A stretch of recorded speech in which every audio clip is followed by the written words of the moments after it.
Baik, Assalamualaikum warahmatullahi wabarakatuh. Selamat pagi. Di sini Zentan kami dari kelompok 2 untuk memaparkan hasil analisis yang sudah kami buat. Di sini tema dari analisis yang sudah kami ambil adalah pengembangan kelompok dalam kesehatan masyarakat. Ada pula anggota kelompok kami, yang pertama ada saya, Rosa Dedin Indi Putri, dan Mahenol 58. Selanjutnya ada teman saya, Lesti Firda, dengan NIM akhir 065. Kemudian ada yang terakhir, Nur Zakia Alda, dengan NIM akhir 084. Di sini tadi kasus yang kita temukan adalah tentang rendahnya partisipasi masyarakat di Posyandu Melati 2. Posyandu Melati 2 ini berada di Desa Gunung Sari, dan tantangan yang mereka hadapi adalah menghadapi rendahnya partisipasi masyarakat akibat persepsi yang keliru bahwa layanan posyandu hanya penting bagi untuk balita. Kepercayaan terhadap kompetensi kader juga terbatas, sehingga respon terhadap penjangkauan dan layanan posyandu kurang optimal. Secara internal, kader menghadapi keterbatasan dalam hal pelatihan, fasilitas, dan motivasi, sehingga implementasinya kurang optimal. Kondisi ini menghambat pemantauan pertumbuhan dan deteksi dini masalah gizi, sehingga diperlukan peningkatan kapasitas kader dan literasi kesehatan masyarakat. Selanjutnya analisis yang kami dapatkan yang pertama adalah definisi pengembangan kelompok. Definisi pengembangan kelompok sendiri dalam konteks kesehatan proses pengorganisasian dan memotivasi kelompok masyarakat agar dapat aktif partisipasi secara sadar dan bertanggung jawab dalam upaya peningkatan kesehatan bersama. Studi kasus posyandu Melati 2 di Gunung Sari dapat dikaitkan dengan konsep ini karena ada posyandu peran sebagai penggerak kelompok masyarakat untuk meningkatkan partisipasi dalam kegiatan posyandu demi kesehatan dan anak. Yang kedua adalah tujuan pengembangan kesehatan masyarakat. Tujuan pengembangan dalam kesehatan masyarakat sendiri adalah untuk meningkatkan kapasitas dan kesadaran masyarakat untuk hidup secara sehat, serta mengoptimalkan peran serta mereka dalam program kesehatan, seperti pencegahan penyakit, promosi kesehatan, dan pengendalian faktor risiko. Dalam studi kasus, kader posyandu berfokus pada edukasi, penyuluhan sosialisasi jadwal, dan pendampingan langsung dengan pendekatan jemput bola agar masyarakat, terutama ibu dan balita, tertib. Selanjutnya akan dijelaskan teman saya. Jika kita melihat tahapan pengembangan kesehatan masyarakat, kasus ini menunjukkan bagaimana kader telah memulai dari tahapan identifikasi kebutuhan dengan mengetahui bahwa rendahnya partisipasi dipicu oleh minimnya pemahaman dan salah persepsi masyarakat.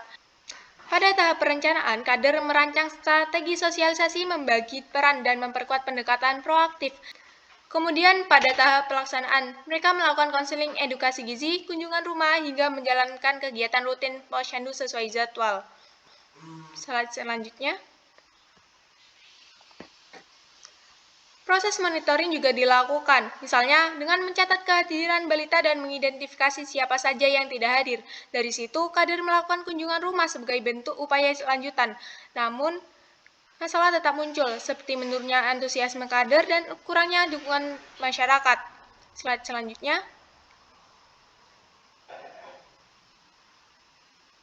Pada tahap evaluasi, kader mengevaluasi efektivitas sosialisasi dan merencanakan tindak lanjut, termasuk meningkatkan kolaborasi dan melakukan pendekatan pribadi ke warga. Jika dikaitkan dengan teori dinamika pengembangan kelompok, pola yang terlihat cukup jelas dari teori evolusi. Perubahan yang terjadi di masyarakat berjalan sangat lambat.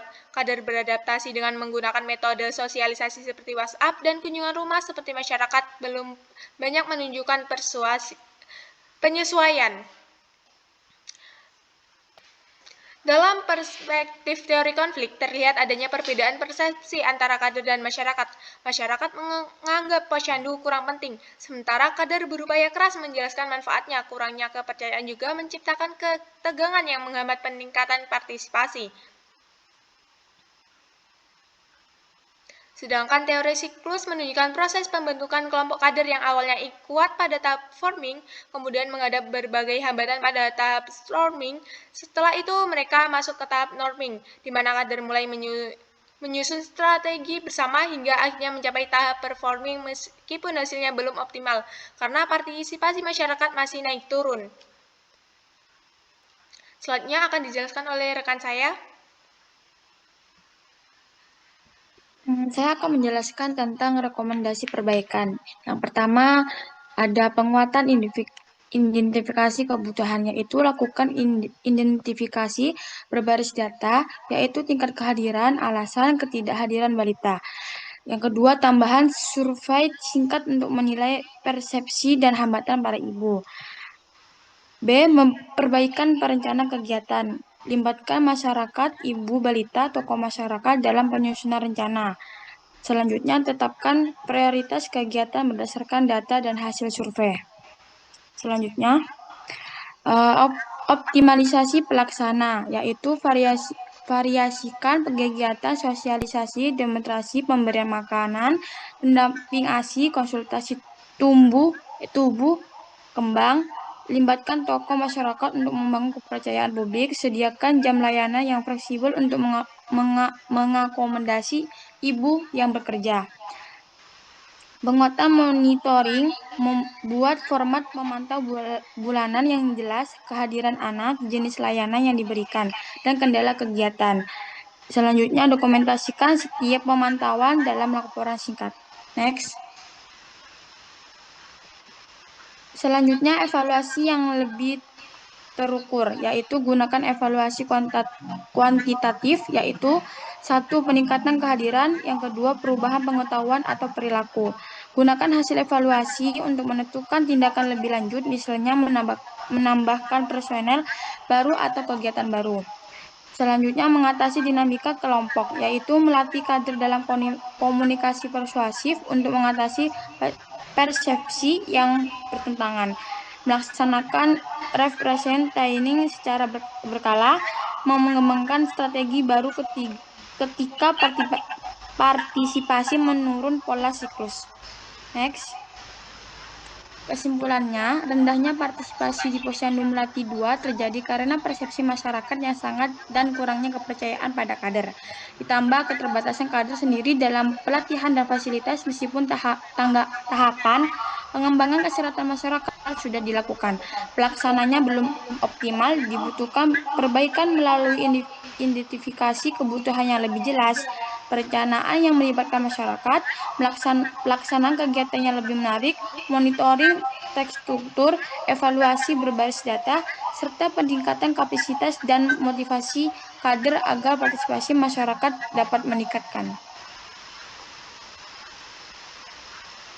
Baik, ini ada referensi yang kami gunakan.